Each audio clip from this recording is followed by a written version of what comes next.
Улсын их хурал, Монгол Улсын болон Евразийн эдийн засгийн холбоо, түүний гишүүн орнууд хоорондын худалдааны төр хэлэлцээрийг 2025 оны 12 дугаар сарын 12-ны өдрийн чуулганы нэгдсэн хуралдаанаар сойрхон баталсан.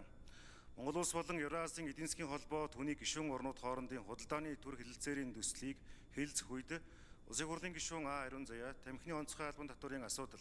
тамхины хэрэглээнд хяналт тавих, хэлэлцээрийн биелэлтэд 3 жил тутам хял шинжилгээ, үнэлгээг хийж, үнэлгээний тайланг Улсын хурлд танилцуулах, хууль хэрэгжүүлэх арга хэмжээний тухай Монгол Улсын хурлын тогтоолын төсөл боловсруулж батлуулах санал гаргасныг байнгын хороо болон чуулганы нэгдсэн хуралдаанд оролцсон гишүүдийн олонх дэмжсэн тул тухайн хуулийг хэлэлцэн баталсантай холбогдуулан Монгол Улсын хурлын чуулганы хуралдааны дэгийн тухай хуулийн 45 дугаар зүйлийн 40-52 заасны дагуу аюулгүй байдал гадаад бодлогын байнгын хороо хууль хэрэгжүүлэх арга хэмжээний тухай Улсын хурлын тогтоолын төслийг боловсруулсан болно. Улсын хурлын тогтоолын төслийн нэгдэх дэд заалтад тамхи агуулсан янжуур болон бусад тамхины гайлын тарифыг тэгэлсэнтэй холбогдуулан нийтийн эрүүл мэнд, эдийн засаг, улсын төсөв, татварт нөлөөлөх үр дагаврын дүн шинжилгээ хийх, тамхины гайлын татварыг нөхөх, тамхины онцгой албан татварыг нэмэгдүүлэх тооцооллыг хийж холбогдох хууль тогтоомжийн төслийг 2026 оны 4-р сарын 15-ны өдрийн дотор Монгол Улсын их хурлд өргөн мэдүүлэх 2 дахь дэд заалтад Улсын хурлын хилцүүлгийн шатанд байгаа тамхины хяналтын тухай хуульд нэмэлт өөрчлөлт оруулах тухай хуулийн төсөл батлагдсан хэрэгжих эхлэх хүртэл хугацаанд тамхин бүтээгдэхүүн электрон тамхины импортын хэмжээг 2024 оны сар болгоны хэмжээнээс хэтрүүлэхгүй байхаар хязгаарлах,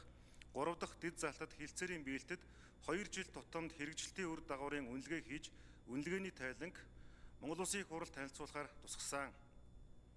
Хууль хэрэгжүүлэх арга хэмжээний тухай Монгол Улсын их хурлын тогтоолын төслийг байнгын хороогоор хэлцэх үед Улсын хурлын гишүүн Д. Бумочир тогтоолын төсөл тусгасан нэр томьёоны талаар, Улсын хурлын гишүүн Эрдэнэ Бүрэн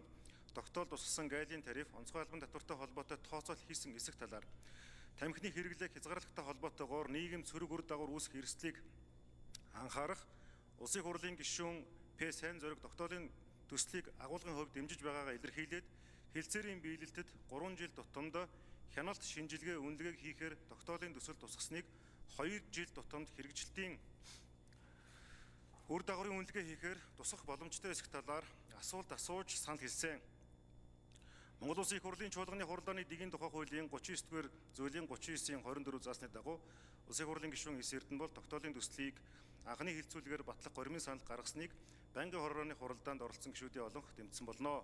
Улсын хурлын эрхэм гишүүдээ хууль хэрэгжүүлэх арга хэмжээний тухай Монгол Улсын их хурлын тогтоолын төслийг хэлэлцсэн талаарх аюулгүй байдал гадаад бодлогын байнгын хорооны санал дүгнэлтийг хэлэлцэн